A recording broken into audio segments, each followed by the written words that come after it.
Hello students, हम लोग अभी स्टार्ट करने वाले हैं क्लास 10th का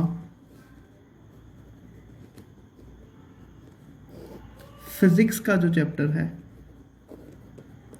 फिजिक्स क्लास 10th का chapter light, that reflection and refraction.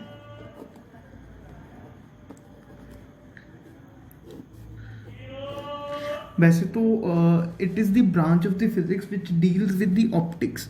जो लाइट है एक ब्रांच होती है फिजिक्स की, दैट इज़ ऑप्टिक्स। तो उस ऑप्टिक्स की ब्रांच में हम लोग पढ़ते हैं लाइट के बारे में, लाइट रिफ्रैक्शन और reflection. Obviously in fact we are going to study with ray optics. मतलब हमें लाइट का रे नेचर चेक करना है, हमें लाइट का रे नेचर चेक करना है। वैसे लाइट का कई नेचर होते हैं, लाइट का रे नेचर होता है, लाइट का क्वांटम थ्योरी भी है, इसके अलावा फोटोन थ्योरी भी है। इसके अलावा हम बात करेंगे वेव ऑप्टिक्स की, क्लास +2 में अब पढ़ोगे वेव ऑप्टिक्स के बारे में, वेव नेचर ऑफ लाइट के बारे में भी। लेकिन फिलहाल हम लोग सिर्फ रे ऑप्टिक्स की बात करेंगे। तो सबसे पहले बात करते हैं what is light. What is light? अगर हम लोग एक क्वेश्चन पूछूं मैं आपसे कि आपके पास लाइट क्या है, लाइट क्या है, what is light? Light is actually a form of energy. It is a form of energy that produces sensation of vision। Light एक फॉर्म ऑफ एनर्जी है जो सेंसेशन ऑफ विजन, मतलब कि देखने में हमारी मदद करता है, देखने में हमारी मदद करता है। होता क्या है, किसी भी अगर जैसे अगर सपोज किसी एक ऑब्जेक्ट की, सपोज इस एक पर्टिकुलर पॉइंट की, अगर आपको ऑब्जेक्ट इस पर्टिकुलर यहाँ पे इस पॉइंट की आपको इमेज चाहिए, आपकी आंखें देखती हैं, सपोज यहाँ पे कोई एक बल्ब वगैरह कुछ भी चल रहा है, तो बल्ब की जो लाइट है या सनलाइट है वो इस ऑब्जेक्ट पे फॉल करेगी। ये कुछ इस तरीके से, मैं सिर्फ 2 ही रेज बना रहा हूँ, लेकिन रेज काफ़ी ज़्यादा भी होती हैं, और इस लाइट इससे स्ट्राइक करके वो रिफ्लेक्ट बैक करेंगी, रिफ्लेक्ट बैक करके वो आपकी आंखों में एंटर करती हैं। जब वो आपकी आंखों में एंटर करती हैं, फिर फर्दर आपकी आंखों में जाके फर्दर वो आपके रेटिना पे इमेज क्रिएट करती हैं इस पर्टिकुलर ऑब्जेक्ट की। तो दिस इज़ बेसिकली दी एक क्राइटेरिया, एक सेटअप है जिसकी वजह से आप देख पाते हो किसी भी ऑब्जेक्ट को। पहले ऑब्जेक्ट की जो लाइट है वो उस पर फॉल करती है, फिर रेज लाइट की, फिर वो लाइट की रेज आपकी आंखों में एंटर करती हैं, आपकी आंखों में एंटर करती हैं। That's why you can view that object. अगर आप अंधेरे में उस ऑब्जेक्ट को नहीं देख पाते, क्यों नहीं देख पाते? क्योंकि उस ऑब्जेक्ट पे लाइट फॉल नहीं कर रही होती। तो लाइट के 2 फिनोमिनाज हैं, रिफ्रैक्शन फिनोमिना है, एक अपने पास फिनोमिना है रिफ्लेक्शन का। तो बात करते हैं सबसे पहले रिफ्लेक्शन के फिनोमिना की। तो रिफ्लेक्शन का जो फिनोमिना, आप छोटी क्लासेस में भी इसको पढ़ चुके हो वैसे, रिफ्लेक्शन के जो फिनोमिना है उसको। तो एक बात कर लेते हैं, एक प्लेन सरफेस ले लेते हैं, एक प्लेन सरफेस पे एक लाइट रे फॉल करी, ये लाइट रे फॉल करी। अभी इस प्लेन सरफेस पे जब ये लाइट रे फॉल करती है, इट रिफ्लेक्ट्स बैक, ये अपना पाथ बेसिकली चेंज करके ये इस तरीके से आती है और यहाँ से स्ट्राइक करके ये रिफ्लेक्ट बैक कर जाती है। याद रखिएगा, जिस पॉइंट पे this light ray is called as incident ray, इसको हम लोग इंसिडेंट रे बोलते हैं, और जो ये लाइट रे होती है इसको हम लोग रिफ्लेक्टेड रे बोलते हैं। जो रे रिफ्लेक्ट हो जाती है, जो रे रिफ्लेक्ट हो जाती है। याद करना, आप जब बचपन में आप लोग क्या करते होते थे, बचपन में अगर आप याद करो तो आप जनरली मिरर की इमेज जो है वो मिरर से जो सन की इमेज है वो अब दीवार पे बना लेते होते थे, मतलब कि सन मिरर को सन की तरफ फोकस करके वो सामने दीवार पर गोला गोला सा बन जाता था। तो this is that was the phenomena of reflection too. तो रिफ्लेक्शन में जिस पॉइंट पे अभी इंसिडेंट रे फॉल करेगी तो उस पॉइंट पे एक चीज़ बनाते होते हैं, उसके बिल्कुल उस प्लेन के, याद रखिएगा ये प्लेन है, ये कोई भी एक लाइन नहीं है, ये प्लेन है।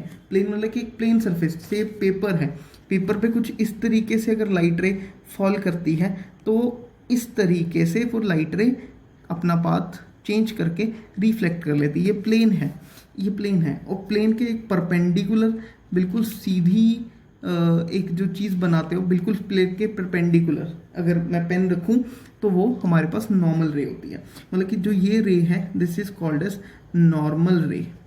तो इसको नॉर्मल रे बोलते हैं, ये भी आप लोगों ने पहले पढ़ा होगा। जो एंगल इंसिडेंट रे और नॉर्मल रे के बीच में, इंसिडेंट रे और नॉर्मल रे के बीच में बनता है, that angle is called as angle of incidence. और जो एंगल रिफ्लेक्टेड रे और नॉर्मल के बीच में बनता है that is called as angle of reflection. मतलब कि जो ये एंगल बना है this is angle of incidence और this is angle of reflection. This is angle of reflection. अच्छा, अभी आगे एक चीज़ की बात डिस्कस करते हैं। जो ये नॉर्मल रे होता है याद रखिएगा ये हमेशा सरफेस के परपेंडिकुलर होती है। नॉर्मल रे कहीं पे भी किसी भी अगर ऑब्जेक्ट पे ये फॉल करेगी तो नॉर्मल रे हमेशा परपेंडिकुलर ही होगी। तो this is reflection.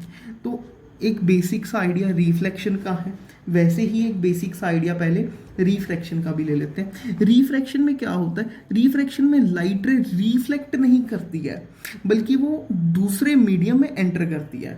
For example अगर आप शीशे में से क्यों देख पाते हो, क्योंकि शीशे में से लाइट जो एक जगह से दूसरी जगह में एंटर कर जाती है। मिरर से लाइट रिफ्लेक्ट करेगी लेकिन जो ग्लास होगा जिसके बीच में से आप देख सकते हो, मिरर के बीच में से आप देख नहीं सकते आर पार, लेकिन वो ग्लास है आर पार देख सकते हो, तो ग्लास के बीच में से लाइट रे पास कर जाएगी। लेकिन अगर मिरर होगा तो मिरर के ऊपर से तो लाइट रे रिफ्लेक्ट करती है। तो ग्लास का अगर सरफेस कोई भी एक सपोज एक मीडियम ले लेते हैं, सपोज मैंने एक ये कुछ इस तरीके से ले लेते हैं, तो ये सपोज एक एयर है, ये मीडियम एयर है और ये मीडियम ग्लास है। ये मीडियम एयर है और ये मीडियम ग्लास है।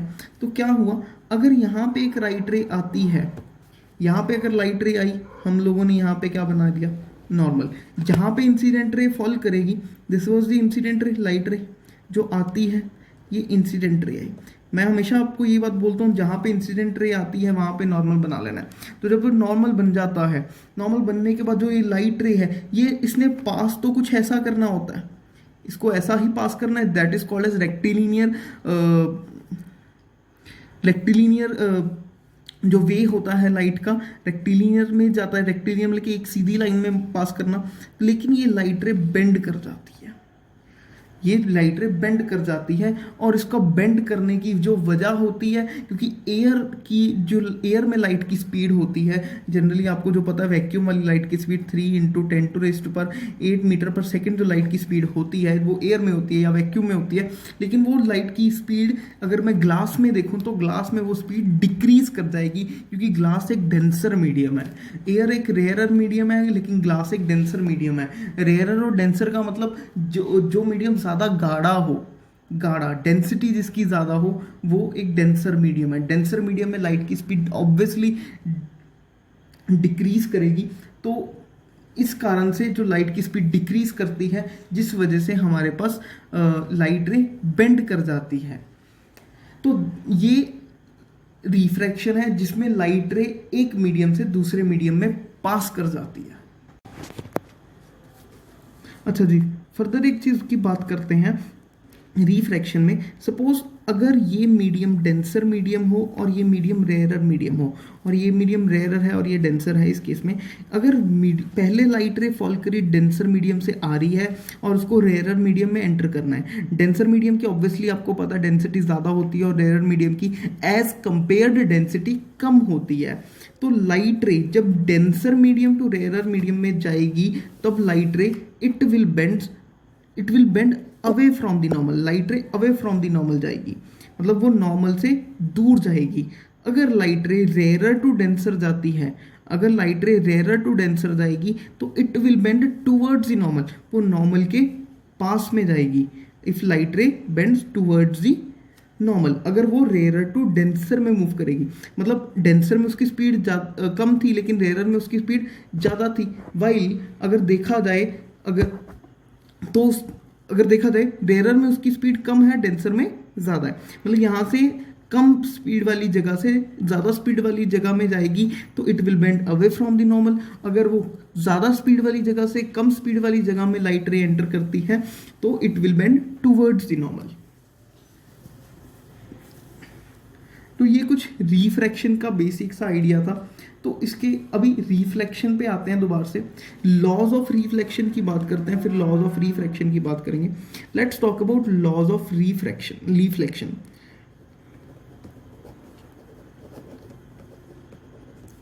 तो अगर लॉज ऑफ रिफ्लेक्शन की बात करें, सबसे जो पहली लॉ ऑफ रिफ्लेक्शन होती है that is angle I is equal to angle R, means angle of re incidence, मतलब angle of incidence is equal to angle of reflection, मतलब एंगल इंसिडेंस का एंगल ऑफ रिफ्लेक्शन के equal होता है। दूसरी जो लॉ है वो दोनों में ही कॉमन है, रिफ्रैक्शन में भी और रिफ्लेक्शन में भी।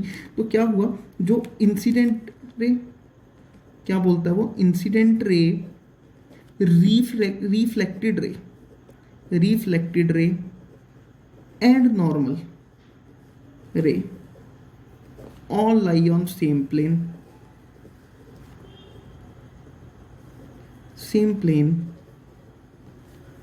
at the point of incidence,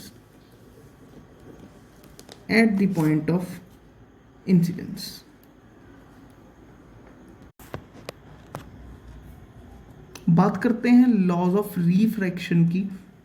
तो लॉ ऑफ रिफ्लेक्शन निकालने के लिए क्या करा गया, क्या हुआ, अभी सबसे पहले एक काम करते हैं, लॉज ऑफ रिफ्रैक्शन को थोड़ा सा स्टडी करते हैं। पहले क्या हुआ, हम लोगों ने एक लाइट रे फॉल करी, वहाँ पे इंसिडेंट रे फॉल कराया, तो light ray suppose rare to denser medium में लेके आए हम लोग, तो लाइट रे बेंड टूवर्ड्स द नॉर्मल हुआ, तो this was the angle of incidence और this one was the angle of reflection.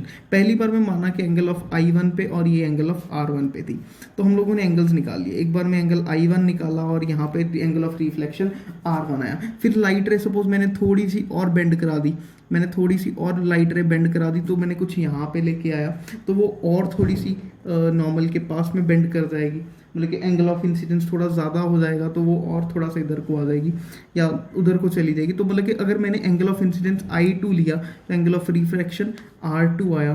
फिर से अगर मैंने एंगल ऑफ इंसिडेंस I3 लिया तो मेरे पास एंगल ऑफ रिफ्रैक्शन R3 आया। तो क्या हुआ, एक साइंटिस्ट ने कुछ ट्रिग्नोमेट्रिक रेशियोज लगा के चेक करा, उस साइंटिस्ट का नाम था स्नेल्स। तो स्नेल्स ने क्या करा, उसने sine I by sine R को R1 को लिया, तो एक वैल्यू आई कांस्टेंट, एक वैल्यू आई 15, तो दूसरी बार में उसने sine of I2 upon sine of R2 लिया, फिर से वैल्यू 15 आई। तीसरी बार में उसने फिर से sine of I3 upon sine of R3 लिया, फिर से वैल्यू 15 आई।